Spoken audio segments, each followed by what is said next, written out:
Welcome back to RWA Hype, ladies and gentlemen. I am joined by Jammin' Jack Connor. And Jack, you are not someone who is new to the color commentary position. Last time you sat here, I was actually in there. You sat next to Bobby Rossi over a year ago. Indeed, that's right. I remember that. And you guys got into it with Dante. Yeah, Dante and Chris Sterling. And I had to call it for a few minutes by myself while Bobby Rossi went in safety there. That was some crazy stuff.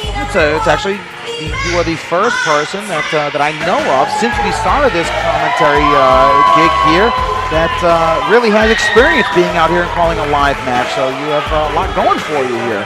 Thank you. I appreciate that. I love doing everything I can, Rob Massey. I love doing commentary. I love wrestling. I just love everything about it.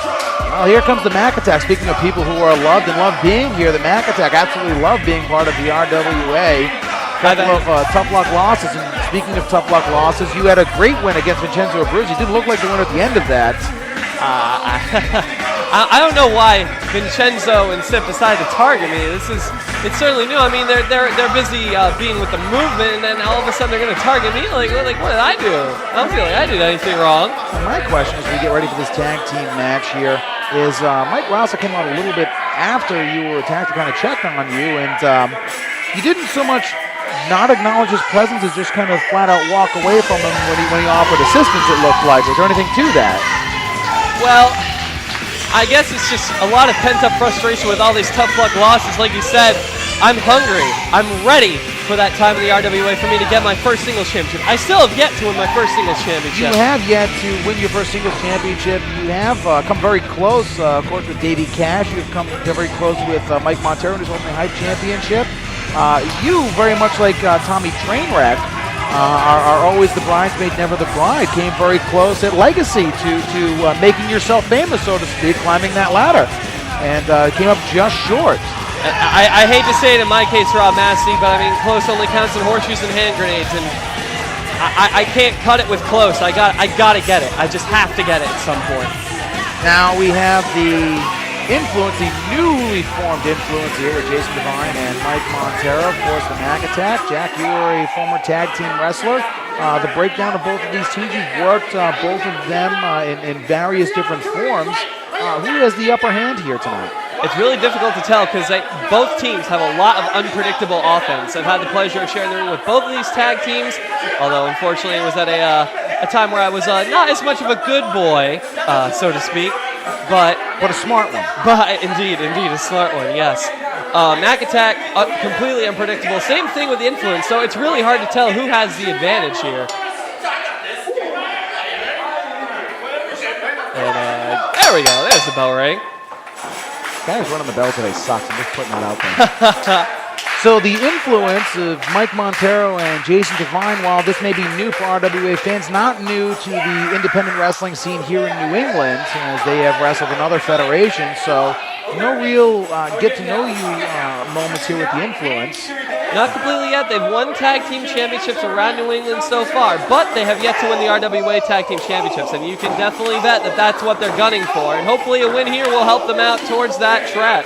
Montero and Jason Devine on the receiving end of some forearms by the Mack Attack, going for clotheslines. The influence duck, and everybody stops.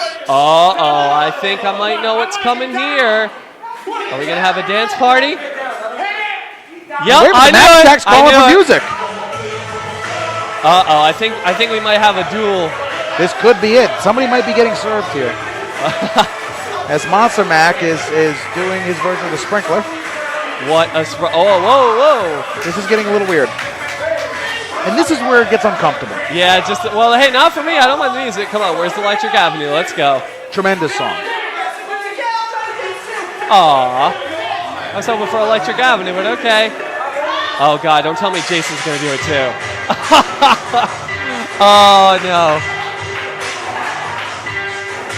And ladies and gentlemen, once again, PG has most likely gone out the window. Yeah, definitely. This is where we lose our license. And most of our female viewership. And I think Max might be trying to take advantage, and they do. Sign headlock. Nicely done by the Mack Attack. A good way to distract their opponents here. Off the ropes goes the Mack Attack, and double shoulder block. Tight corners. Both men Nice leapfrog by the Influence. And a boot takes down the Mack attack. The Influence stand tall. And so far looking strong like they have been in singles competition. The question is, can they keep it up? Uh-oh, we might be seeing some dives pretty soon. And Jason Devine has a Burger King crown. Why not? Montero off the ropes. Looks like he's going to. Up and over. Takes down the Mack attack on the outside. Almost goes through our wall on the other end there. That fan is a really lucky person. Incredibly. Jason Devine says he's going to fly, and he doesn't fly often. If he doesn't lose the crown, I will be amazed. Off the top, and a Plancha takes down the Mack attack. Tell you what, for their first match here in the RWA, they're working quite well together. And it'll be interesting to see the insanely talented Jason Devine perhaps make the Influence as a whole insanely talented. Now, as a former tag team specialist and seeing all the tag teams that have been formed lately with the Killer Cheese being the tag team champions, who really is the best tag team to maybe unseat the Killer Cheese as the Monster Mack folds up? Well, Mike Montero. Well, I mean, the heavy hitters, I hate to say after what happened at Legacy 7, but they've really been starting to build more momentum towards gaining those tag team championships, and I don't think they're going to stop at anything to do so. Oh, my goodness. Nice catch by the Mack attack, and completely taking Mike Montero folding up against cover 1, 2, and trainee number 1 only finds 2. Heavy hitters, yep, definitely a team. It did not seem like the Gears of War were working all too cohesively earlier on tonight. I don't know. It doesn't look like they're going to be around much longer. And tagged by Jason Devine and a kick right to the face of trainee number 1, who's dazed and confused. Kicks to the knee, takes down the number 1 trainee of the Monster Mack Academy, and he was just sandwiched with a double drop kick. Here's a cover. 1, 2, and a kick out. Best strategy in a tag team match. Is it the quick tags and keeping your opponent isolated? Yes, absolutely. That's the number 1 rule in tag team matches. You've got to keep your opponent away from his tag team partner. You isolate one, it's much easier to do damage, much easier to pick up that pinfall. Here's another one. 1, 2, and a kick out. Now, in this situation where trainee number 1 seems to be the bigger of the 2 in the Monster Mack, do you want to isolate the bigger of the 2, or is it easier to work over the smaller guy who's more agile, more quick, and more apt to get to his corner quicker? I mean, conventionally, you definitely see the smaller guy being the one who's worked more often. But then again, what happens if he does end up tagging his partner? And then you've got a real powerhouse coming in on a tag that could potentially be a game breaker for you. So, I mean, actually, I think it's really smart what they're doing, taking out the bigger guy, so then it's not much of an issue when Monster Mack makes his way in, if he does. Cartwheel and a drop kick by Mike Montero. Cover 1, 2, and trainee number 1 kicks out at 2. And going back to what you were saying about Gears of War not working cohesively, coming from my experience with tag team breakups, I don't think they're going to be around much longer. And the question is, who's going to turn on who? Cover 1, 2, and a kick out at 2. The Gears of War with a win here tonight, but Frank the Crank was not happy with his tag team partner in Ronnie Ribbs. And I respect Frank the Crank. I mean, he goes to training every Wednesday with myself. Every Wednesday at the Chop Shop, 6 p.m. if you want to come down and check it out. Shameless self-promotion. Absolutely. But, yeah, Frank, I think I really respect what Frank did today with not giving into Ronnie Ribbs. Nice power slam. Here's a cover 1, 2, and... Not giving into Ronnie Ribbs, trying to turn him to the dark side, so it looked like. I'm glad that he's chosen the light path, as it were. Standing 10 count by Manny Souza, and Mike Montero came in flying and takes down the Monster Mack. And once again, that strategy working to perfection, keeping trainee number 1 away from Monster Mack. Jason Devine isolating trainee number 1 in his far corner and dragging him back to the corner of the Influence. A tag in by Mike Montero, blind tag. And as Montero comes in, and forearms trainee number 1, who has really taken a beating here from the Influence. And let me tell you something about Mike Montero. Mike Montero may look like a small guy, but he hits harder than probably anyone that I've ever wrestled in my life. Oh, what a takedown by trainee number 1, folding up both Mike Montero and Jason Devine. And there's exactly what I mean, Rob Nasty. Unpredictable offense. Influence can do it, but Monster Mack Attack show they can do it too. And here we go. Here's a tag into the Monster Mack, and he goes right after Mike Montero. Takes down Jason Devine with a back elbow, going after Montero, sends him up and over. Oh my goodness. Devine ducks a line, and now Monster Mack with a head scissor takedown. Nicely done. The Monster Mack is on fire here. Suicide dive takes down Mike Montero. Once again, unpredictable. I didn't even see that coming. Monster Mack really no, flying around as he slips on the top rope, goes to the second, and a moonsault out of nowhere. Here's a cover. 1, 2, and Montero breaks up the 3 count. Oh, that would have been it too. Now, is there, as training number 1 comes in and forms Mike Montero, is there a difference when you go from being in a tag team to being in singles competition where, of course, you're not used to the... Oh, my God. What a complete takedown of the Influence. Cover 1, 2, and a kick out.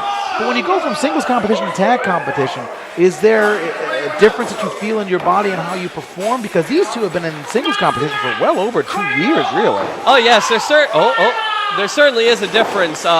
Going from singles to tag team competition, I mean, it's nice knowing that you have someone... kick to the side of the head of the Monster Mack. It's nice knowing that you have someone who has your back. But then, you know, when you get out of the tag team, you got to transition back to singles competition. Then you got to realize that there's no one watching your back anymore. You got to watch out for yourself, and that's really what it comes down to. Emerald Fusion folds up the Monster Mack, but he only found it 2 as Jason Devine and Mike Montero in control of the Monster Mack Academy, as Montero is really laying into Monster Mack, one half of the Mack attack. And this might be the Mack's best chance of winning here. Training number 1 off the ropes and a modified 3D. Here's that the could cover. Be right here. 1, 2, and 3. And it is. The Monster Mack with a win over the Influence, and well, I would say that this is probably more of an experience and working as a cohesive unit with the Mack attack, working as a tag team in RWA for much longer than the Influence and Mike Montero and Jason Devine. These 2 guys have been fighting in singles competition. Devine went up against Dozier at Legacy. Montero was in that 6-way match at Legacy. Don't have the same, really have the same notebook with each other. Really can't get on the same page here tonight. It certainly takes time. I mean, you got to learn to lose before you can win. And I mean, the Influence certainly learned that tonight. And with Mack Attack, I mean, this could certainly start to elevate them towards the tag team championships at some point. I mean, honestly, Mack Attacks, everybody loves them. And I honestly think that they'll have a run for the tag team championship sometime in the near future. Former tag team champions only a couple of months ago, as all 4 men showing a sign of respect to each other here.